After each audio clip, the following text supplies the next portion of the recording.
शिंदे पर भरोसा क्या बीजेपी को पड़ेगा भारी? खुद को मोदी समझने लगे शिंदे तो क्या होगा? क्या ठाकरे की तरह बीजेपी को भी धोखा देंगे शिंदे?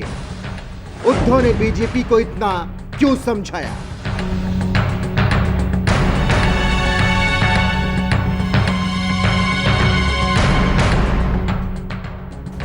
ये तमाम सवाल इसलिए उठ रहे हैं क्योंकि सत्ता से जाने के बाद उद्धव ठाकरे लगातार कुछ ना कुछ बयान एकनाथ शिंदे पर दे ही रहे हैं। उद्धव कहते हैं कि सब कुछ अपनी एड़ी के नीचे रखने की ये जो राजसी महत्वाकांक्षा पनपती जा रही है, अब डर लगने लगा है और इससे डर लगना लाजमी भी हो जाता है। इसीलिए एकनाथ शिंदे जैसे लोगों से सावधान रहना बेहद जरूरी है। महाराष्ट्र के पूर्व मुख्यमंत्री ने शिंदे का नाम लेकर बीजेपी को चिताया और कहा कि उनके जैसे लोगों पर भरोसा नहीं किया जा सकता, वो कल को मोदी को चैलेंज कर देंगे। ठाकरे ने साफ तौर पर कह दिया कि बीजेपी को एकनाथ शिंदे से सावधान रहना चाहिए, क्योंकि एकनाथ शिंदे कल को खुद प्रधानमंत्री नरेंद्र मोदी समझने लगेंगे तो बड़ी दिक्कत हो जाएगी और ऐसे में बीजेपी क्या करेगी। ठाकरे ने इसके आगे भी बीजेपी को सावधानी बरतने की सलाह देते हुए कहा कि अगर शिंदे ने बीजेपी में सेंध लगा दी तब क्या करोगे, इसीलिए शिंदे जैसे लोगों से सावधान रहना जरूरी है।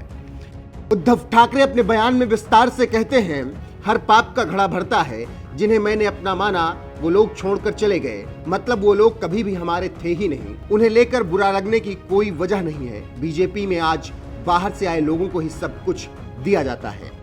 ठाकरे के ये बयान खुद में बहुत कुछ कहने के लिए काफी हैं, क्योंकि नई सरकार के गठन को लगभग 1 महीने हो चुके हैं, लेकिन अभी तक शिंदे गुट और बीजेपी में ये भी नहीं तय हो पाया कि कैबिनेट क्या होगी, किसको क्या मंत्रालय मिलेगा। ऐसे में ठाकरे का सवाल लाजमी है कि शिंदे ने अगर बीजेपी में फूट डाल दी तब क्या होगा।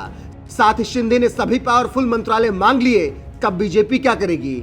क्या करेंगे फडणवीस, शाह और नड्डा?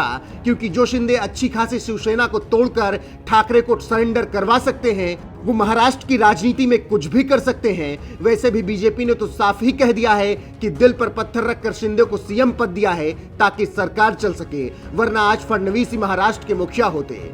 चंद्रकांत पाटिल के उस बयान के बाद से अगर एक एक कड़ी जोड़ते चले जाइए तो साफ समझ आता है कि माया नगरी की महाराजनीति में बड़ा गोलमाल है, जिसका हल निकालना बड़ा मुश्किल नजर आता है।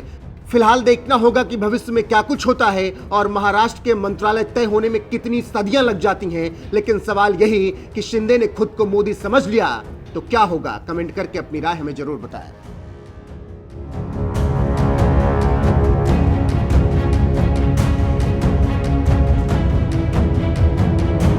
त्याच्यातून योग्य मेसेज जाईल, त्याच्यातून जे काही करतो त्याला स्थिरता येईल आणि त्यामुळे अक्षरशः मनावर दगड ठेवून आपण सगळ्यांनी आणि प्रामुख्याने माननीय देवेंद्रजींनी आपल्या केंद्रीय नेतृत्वाने निर्णय केला की महाराष्ट्राचे मुख्यमंत्री एकनाथजी शिंदे होते। दुःख झालं आपल्याला, परंतु ते दुःख पचवून आपण सगळ्यांनी मिळून पुन्हा एकदा आनंदाने हा सगळा गाडा चालवण्यासाठी पुढे गेला। देवेंद्रजींना